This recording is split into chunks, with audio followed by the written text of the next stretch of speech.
Welcome to This Constitution. I'm Matthew Brogdon, and today I'm joined by a very special guest. I have with me Professor Jeremy Black, who's an eminent, prolific historian, speaker, writer. Welcome to the podcast, Jeremy. Thank you. Delighted to be here. Well, I think today we're going to talk a little bit about Lexington and Concord. It's that time of year. Right now it's 2025. April 19th is the fateful day for the shot heard round the world. So let's talk about this conflict, this inception of the American Revolution. And I think it'd be good to talk about it by noting it's in 1775, not 1776. So maybe you could help us understand how this conflict gets started. Why are we shooting at the British over a year before the Declaration of Independence? Well, that's a great question. And as you say, most people think about American independence in terms of 1776. The Declaration, of course, came more than a year after fighting had started. And that was because nobody actually wanted to start fighting. And also, virtually nobody wanted independence at that stage. What went wrong was, as we all know, a British attempt to take over an illegal arms dump leads to resistance. Nobody knows precisely who fired the first shot. Then, of course, there is killing. Then killing leads to more killing. Many patriots come forward and harry the British as they retreat on Boston. The British send out a relief column. That leads to more fighting. The British essentially get back to Boston safely, but that has pressed the button on what becomes a major gathering of patriots in order to besiege Boston. At that stage, this was a surprise to London. This was also a surprise to most people in the 13 colonies. They knew that there was widespread dissatisfaction with British rule, but they didn't assume that this would necessarily lead to fighting. And if it did lead to fighting, they didn't know what was going to happen. I mean, remember, shots had been fired before. Of course, there'd been shots by British troops on the streets of Boston. But I think what one needs to remember is that in 18th century British world, and more generally of that period, there aren't police forces. I mean, you know, the classic idea for the British of the 19th century is the unarmed police. But there aren't police forces. Instead, policing is done by soldiers. So soldiers are the people who play a role in dealing with riots. There is the Riot Act. The standard thing with the Riot Act is, let us say, I am a justice of the peace. I am, in other words, a lay figure, not a military figure. There's a group of rioters. I read the Riot Act, which is literally an act of Parliament, which orders them to disperse. If they disperse, that's it. If they don't disperse, I am supposed to turn to the officer who is with me and say to him along the lines of, "Sir, do your duty," and he then orders the soldiers to open fire. The key thing being, in this context, that the military are under civilian control. Now, one of the things, of course, that goes wrong in New England is that civilian control is eroded prior to Concord and Lexington. In a sense, British administration is militarized in the crisis that has really followed the Boston Tea Party. And I think it's fair to say that has unfortunate consequences. But nevertheless, even if there hadn't been a militarization of imperial control there, the standard account would always have been, yes, you open fire. Soldiers do that. That's how you deal with rioters. And before everybody goes, oh my God, isn't this awful, it's worth bearing in mind, if you look around the United States at the moment, if there was a breakdown of law and order, the police would open fire on rioters. So help us understand a little bit the background to 1775. You mentioned things declining in Boston between the Boston Tea Party, which is 1773. We just celebrated the 250th anniversary of that 2 years ago. Between then and Lexington and Concord, which is going to come along in 1775, we've got a sort of descent into, you described this as a loss of civilian control. Yes. and a rise of military rule. Yeah, what Boston. essentially happens is that the Boston Tea Party is perceived in London as a violent breach of not just imperial regulations, but also the imperial ethos, if you like. And it leads to the passage through Parliament of a series of acts which extend the authority of the state and limit that of the authorities in Boston, particularly over the regulation of the harbour, which is one which is very much brought under the government. And there is also the dispatch of more troops to Boston. The government does not want a repetition of this. But the problem with that is that this makes the atmosphere more febrile. It means that, in essence, if you are going to get a recurrence of what you might call illegal action, the response is more likely to be forcible. Now, it's worth bearing in mind that these acts are passed through Parliament, both houses of Parliament, the House of Commons and the House of Lords. There is opposition in both houses, particularly in the House of Lords by William Pitt the Elder, now Earl of Chatham, who warns that this could cause trouble, and other opposition figures say this is not wise. But the government's attitude is that if they don't respond, that there is going to be a, as it were, growing anarchy, and the growing anarchy is one that is dangerous and also doesn't reflect their obligation to maintain the peace.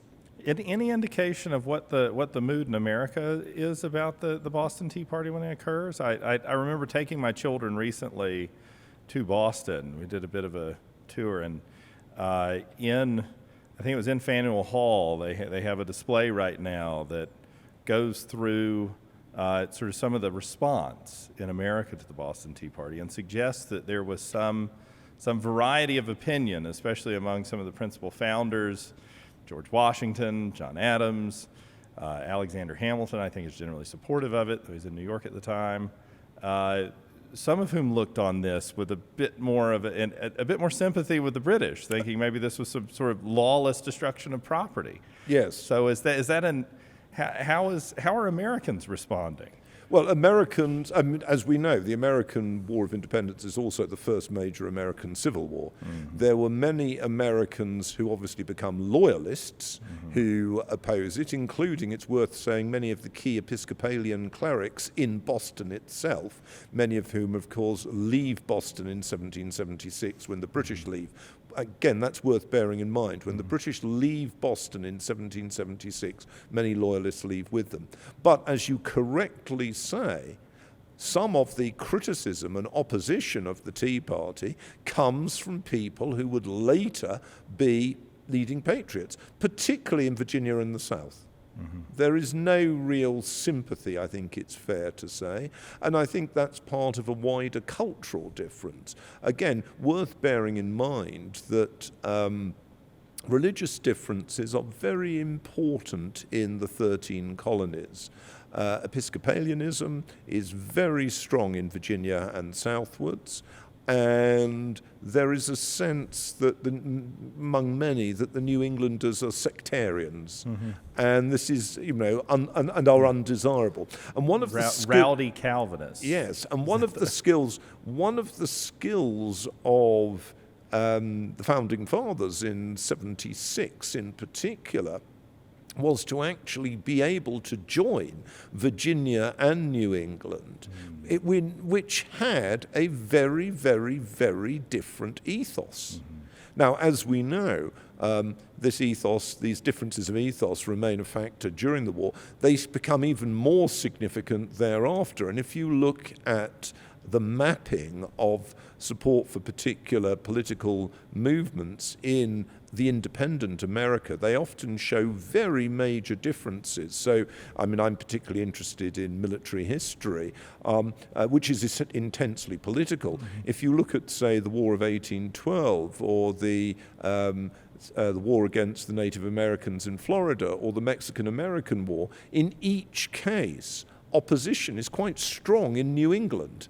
These are seen as essentially, Southerners' wars or Southerners and Westerners' wars, in the case of the War of 1812, but they are not. Do not have support. And the War of the 1812, on which I wrote a book some years ago, is the most abrupt on that, because the state militias of New England do not march across the state frontiers to invade Canada, as happened westwards. And of course, you end up with the Hartford Convention, and at least a feeling towards a degree of autonomy.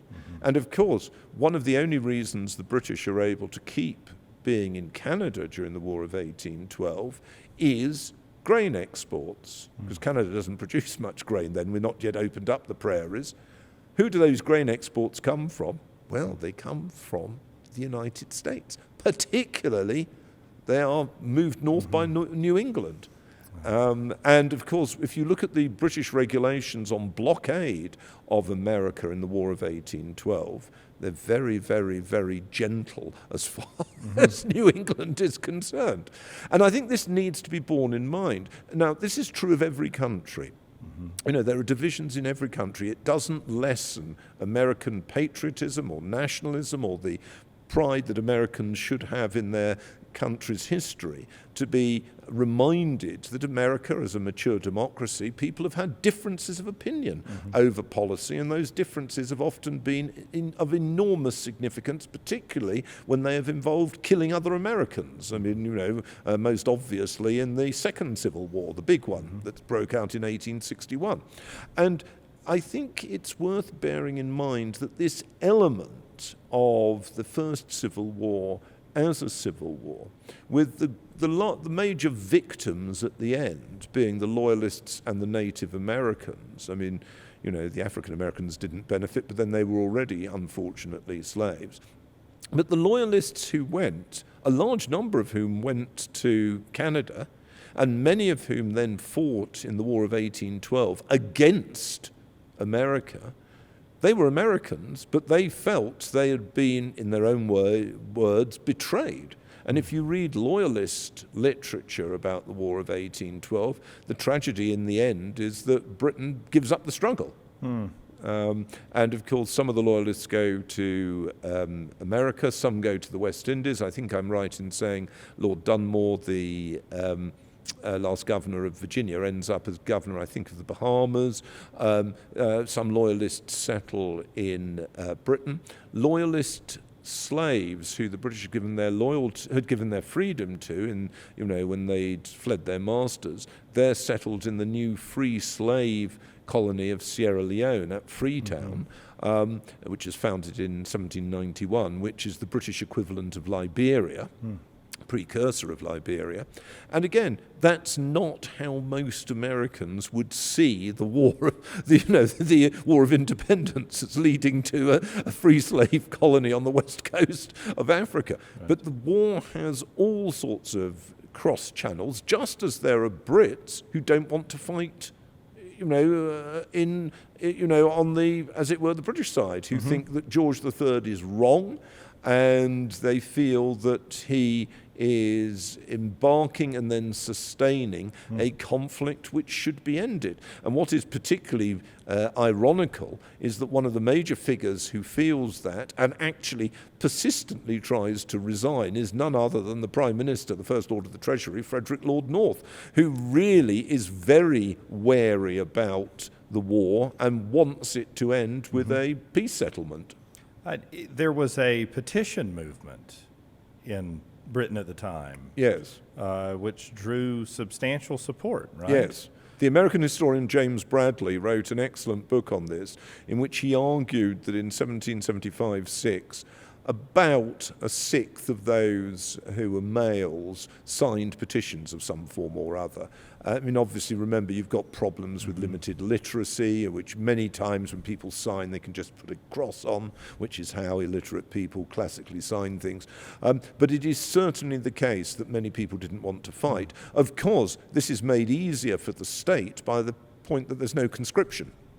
So you can fight a war in which many people don't want to fight. Well, that's fine, because they don't have to fight. Well, no conscription in the Army. I guess the British Navy did a lot of it. Well, the Navy is a bit different. The Navy has the press gang, and the press gang raises about a third of the sailors, and that is, as you say, the seizure of people, largely people from merchantmen, to go onto warships, because there is no conscription, peacetime conscription.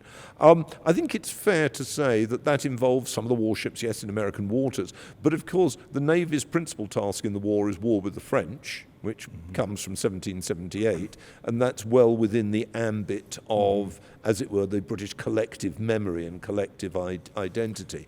But you're absolutely right that just as many, I mean, it's a civil war in the empire in a double sense. A civil war within the 13 colonies, because there are many loyalists, and a civil war within the empire as a whole, which is what a rebellion is. But that civil war is actually seen as a civil war. And it's quite interesting. If you look at a lot of the early discussion of what has gone wrong, many American patriot commentators present George III as a bad father, a harsh father who is not willing to listen to his people, his children, the people he should care for.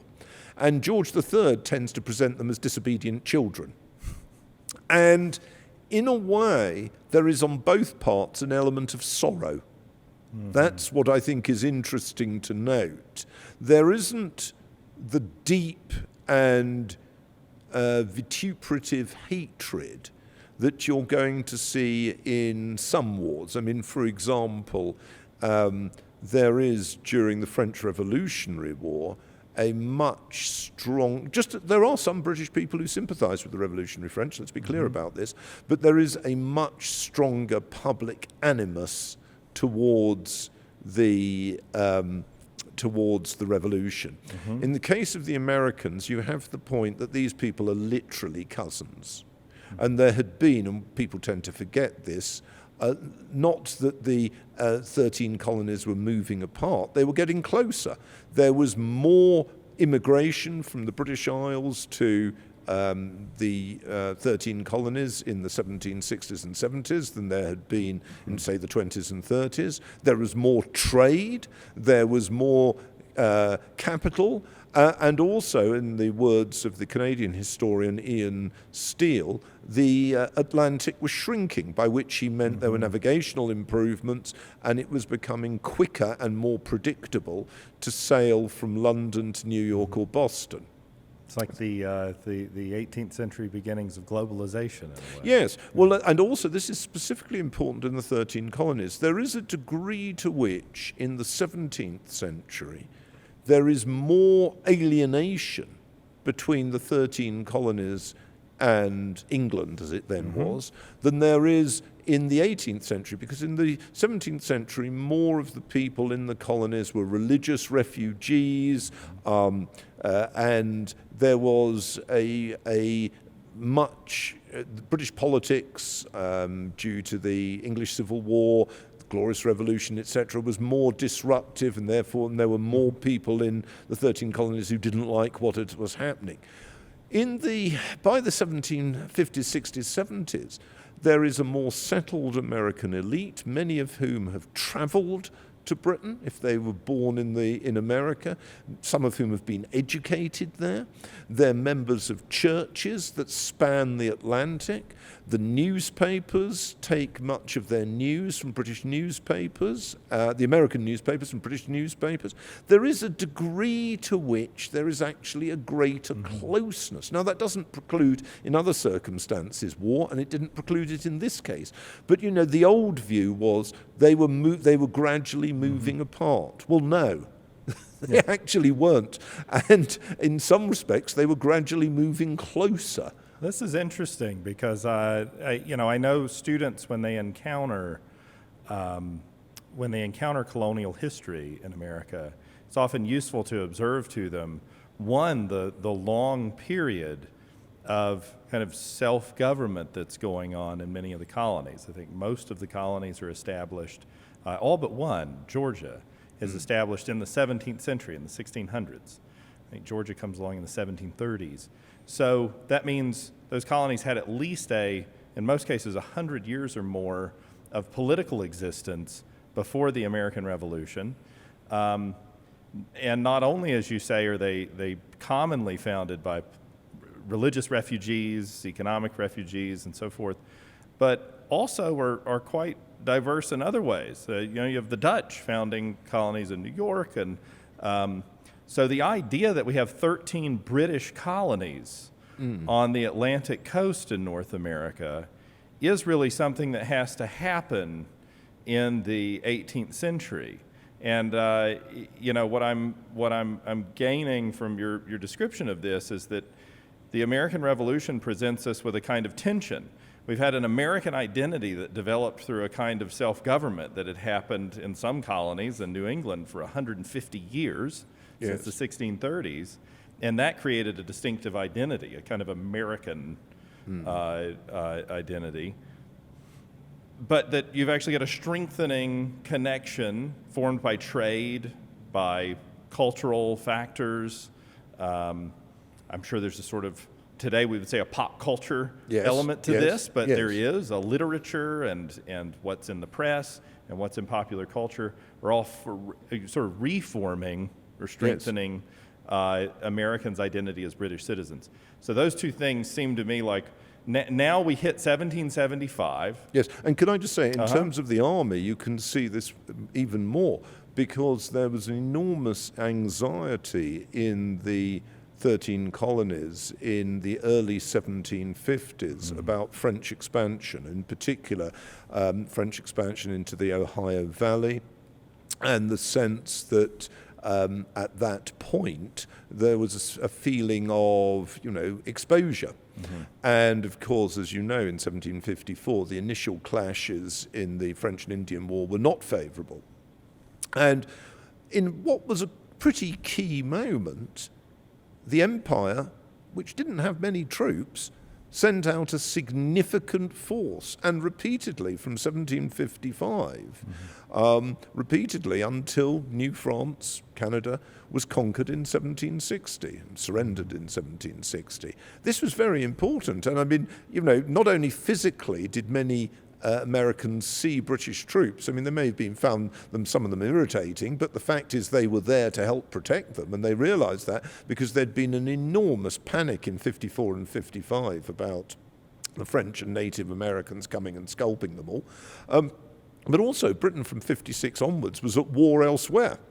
So the fact that the British were sparing these resources, because in the previous war, the War of the Austrian Succession, I think you call it King George's War, in 1745, after the British had captured Louisburg, with the assistance, of course, British warships, the Massachusetts militia, an absolute sign of the cooperation of empire, the British had talked, as was wanted, particularly by Massachusetts, that the British would now then send a big expedition to conquer Quebec.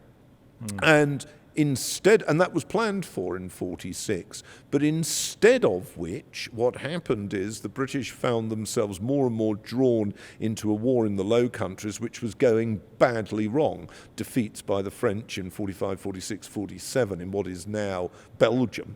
And that expedition was abandoned, and in fact, because the peace treaty with France was a peace treaty in which everybody gave back what they'd conquered, Louisburg was returned. So at the time of 48, which was the peace treaty, Peace of Aix-la-Chapelle, there was a narrative about being betrayed by empire. Now that narrative was not only voiced by American patriots, it was voiced by British patriots. The term patriot was actually derived from British political dialogue to be opponents of the crown, critics of the crown, I think one would more fairly say. Now, what is different in the 1750s and early 1760s is instead the British make a major effort, which is why a statue of George III gets put up in New York. The British have saved us from these wretched French and from these awful Native Americans, and they've cleared out the Acadians from Nova Scotia. In other words, they've made a more acceptable Anglosphere in which many Americans felt highly invested. What, therefore, I think causes a lot of a sense of unhappiness in the early 70s is the sense that this has broken down. Now, the British also feel it's broken down. They feel that they've taken up an enormous indebtedness, unprecedented expansion of the national debt to pay for the war. They feel that they still have to support the garrisons in the Native American country, the people that have been engaged in Pontiac's War, for example, and they feel that they are not being supported by tax revenue from the 13 colonies. So both sides feels disappointed. I think it ought to be made clear that you can feel disappointed doesn't mean you necessarily have to kill each other.